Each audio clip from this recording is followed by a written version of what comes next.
The Houston Texans have arguably the most loaded roster in franchise history, and almost none of it matters without one more playoff win. 3 straight divisional round losses. 0 AFC championship appearances ever. Then, days before OTAs opened, the linebacker room took a hit nobody saw coming, and the entire defense has to reshuffle around it. We will get to who went down and what it means in a moment, because a single injury changes the math on the deepest defensive unit in football. General Manager Nick Caserio spent the offseason rebuilding the trenches around quarterback C.J. Stroud. He brought in right tackle Braden Smith on a 2-year, $25 million deal. He signed guard Wyatt Teller for 2 years and $16 million. He traded for Detroit running back David Montgomery. He drafted Georgia Tech lineman Keelan Rutledge in round 1, traded up 2 spots to grab Ohio State defensive tackle Kayden McDonald, and somewhere in the chaos, slipped through a quiet pick swap with the New England Patriots. The pick swap looks small on paper. It reads completely different now. We will tell you which name from the swap matters most. The defense brings back the 4-man Pro Bowl wave of Will Anderson Jr., Nico Collins, Derek Stingley Jr., and newly extended linebacker Azeez Al-Shire. Head coach DeMeco Ryans runs a 4-2-5 base, which means every starting linebacker rep is gold, and the fact lands different right now. Week 1 is Josh Allen and the Buffalo Bills inside NRG Stadium. The pressure is on. The road to silencing every doubter starts the moment the season begins. But before we get into that, hit that like and subscribe button for more Texans and all the NFL content. Let's aim for 500 likes on this video. First, the pick. Round 1. Keelan Rutledge out of Georgia Tech. The Texans traded up 2 spots to take him at 26 overall, jumping ahead of Buffalo. He played guard for the Yellow Jackets but worked at center during Senior Bowl week. And offensive line coach Cole Popovich told the front office he would hold the pivot on day 1. Here's the bet. A first-round investment to fix the most quietly broken position on the roster. The competition is real. Veteran Jake Andrews started 16 games at center last season, and the noise around him being a bottom-tier starter is louder than the tape says. Evan Brown signed a 1-year deal in March worth up to $3.5 million, and he has snapped to NFL quarterbacks in 3 different cities. Rookie guard Fabechi Nwaiwu out of Oklahoma profiles as a future center option as well, even though his 4th-round selection points to a guard role. 4 players, 1 5-second window before the snap. Why center matters more than people realize. C.J. Stroud took relentless pressure in 2025, and the run game finished 22nd in the league at 108 rushing yards per game. The pivot calls protections, slides the front, and reads the mic. If Keelan Rutledge is the answer, this offense opens up. If he is not, we are watching a redo of the same offensive line script burning this franchise for 3 straight Januaries. And nobody wants the redo for Stroud again. If the offense story is rebuild, the defense story is reinforce. The Texans owned one of the league's best scoring defenses last season, allowing the fewest yards per game in the entire NFL. They added Ohio State defensive tackle Kayden McDonald at 320 pounds with the 2nd-round pick they traded up to grab from Las Vegas. They re-signed veteran defensive tackle Sheldon Rankins. They re-signed defensive tackle Naquan Jones. They extended Danielle Hunter, the veteran pass rusher coming off a 15-sack season. The front 4 did not need a rebuild. It got one anyway. The 3rd Tech rotation belongs to a name people forget. Logan Hall signed a deal in March after spending his rookie contract with Tampa Bay. He plays both end and interior tackle, and he steps into the rotation behind the starters. Pair him with rookie Kayden McDonald beside Sheldon Rankins, and the interior of this front becomes a wrecking crew on 1st and 2nd down. Add Will Anderson Jr. off the edge with 12 sacks last year, and good luck running anything north of 3 yards. The secondary is sealed. Derek Stingley Jr. locks down the boundary. Safety Reed Blankenship signed a free agent deal next to Callum Bullock, and rookie Kamari Ramsey out of USC arrived in round 5 as the Swiss Army knife DeMeco Ryans wanted. Ramsey ran a 40 in 4.47 at the combine and played both safety spots, slot, and hybrid linebacker for USC. He is a problem. The defense is ready. The offense has to catch up before September 13th, or this season ends the same way the last three did. Here's the stat nobody is leading with. C.J. Stroud threw 4 interceptions against the Patriots in the divisional round. In 2 playoff games combined, he had 7 turnovers. Bad? Brutal. End of his career arc? Hold the thought. Peyton Manning went 0-3 in his first 3 playoff games. 558 passing yards, 1 touchdown, 2 interceptions, a 68.3 passer rating. If we wrote off Manning, after those numbers, the sheriff never becomes the sheriff. Stroud owns 3 years of work. Offensive Rookie of the Year in 2023.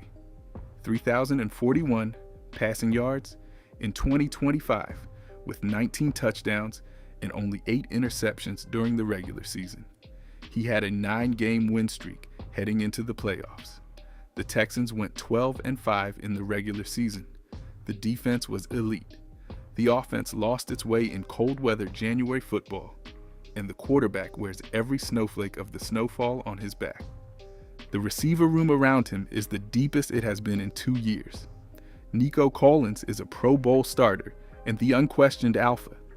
Jaden Higgins broke out as a rookie in 2025 and pushes for 1,000 yards in year 2. Jalen Noel is in year 2. Justin Watson is back healthy after a calf injury wrecked his first Houston year. Tank Dell is grinding toward a return from the knee injury, taking his entire 2025. And rookie Lewis Bond, the all-time receptions leader in Boston College history, slid to round 6 and gives Stroud another reliable target. The arsenal is loaded. Now the news changing everything. Linebacker E.J. Speed has suffered a partially torn quadriceps and a partially torn quadriceps tendon during off-season workouts. The recovery timeline runs at least 3 months of healing, followed by rehab. The expectation puts him back at some point in 2026. The man who signed a 2-year, $13 million deal in March to stay in Houston is now sidelined before OTAs even opened. The depth chart had Aziz Al-Shair locked in as the middle linebacker after his 3-year, $54 million extension. Henry To'oTo'o is the other starter in his contract year. Speed was the 3rd linebacker who played 62 tackles worth of meaningful snaps last year. Without him, the room thins fast. Here's where one quiet trade lands big. The Texans acquired linebacker Marte Mapu from the New England Patriots in April in a late-round pick swap. He is 6'3", 230 pounds, and he plays both safety and linebacker. The rookie linebacker class now matters more than anybody planned. Wade Woodaz out of Clemson, taken in round 4, was supposed to be a depth piece. He is in line to play nickel packages by week 3.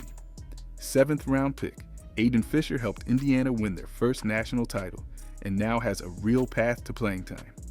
The Texans are deep, but Speed going down made one of the strongest position groups in the league suddenly fragile. Demeco Ryans has to coach faster around it. The division has not been close to this team in years, and 2026 does not look any kinder. The Jacksonville Jaguars won the AFC South last year, but their cap room is tight. Trevor Lawrence still has not found his early career ceiling, and they spent the offseason holding their roster together with tape. The Indianapolis Colts have spent 4 straight Aprils churning the quarterback room and still have no answer at the position.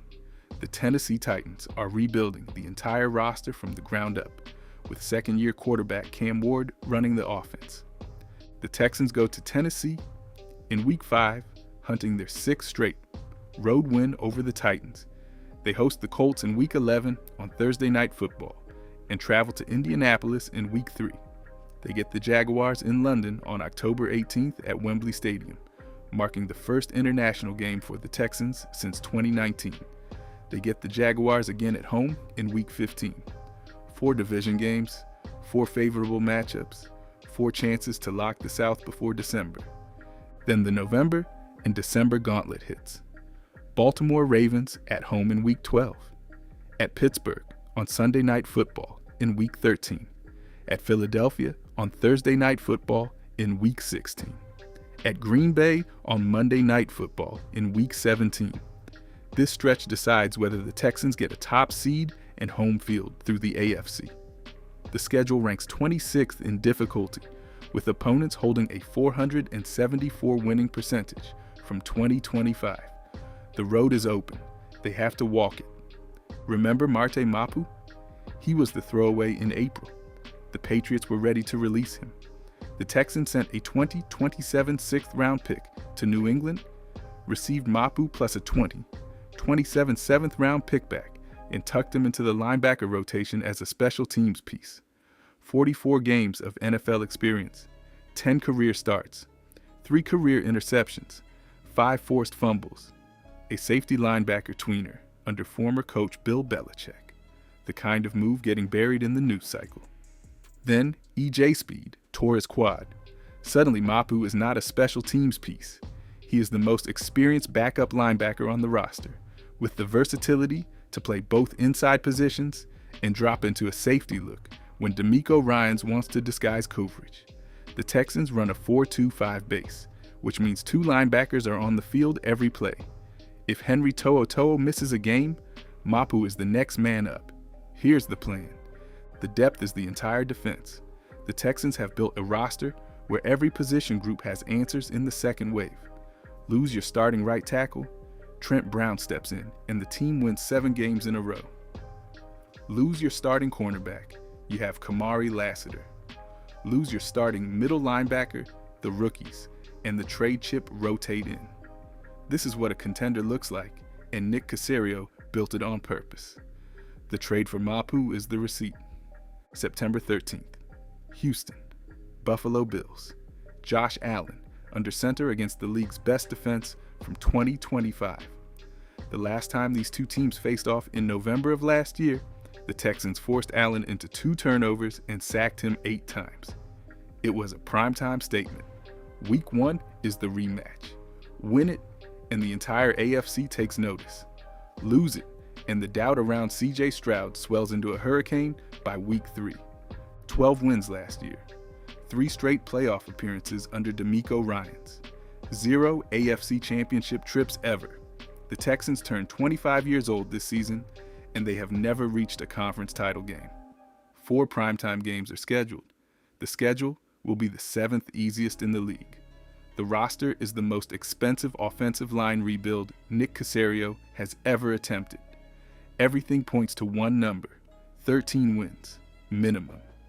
If this team does not finish above 13-4 and reach an AFC championship game, it is a wasted season.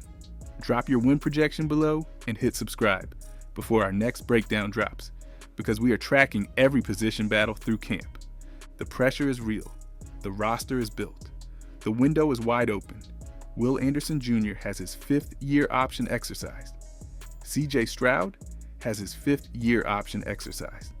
The core is locked in for one more shot at the mountaintop. Week 1 against the Bills tells you whether this is the year they finally climb it. We will be here every step. The next breakdown drops soon.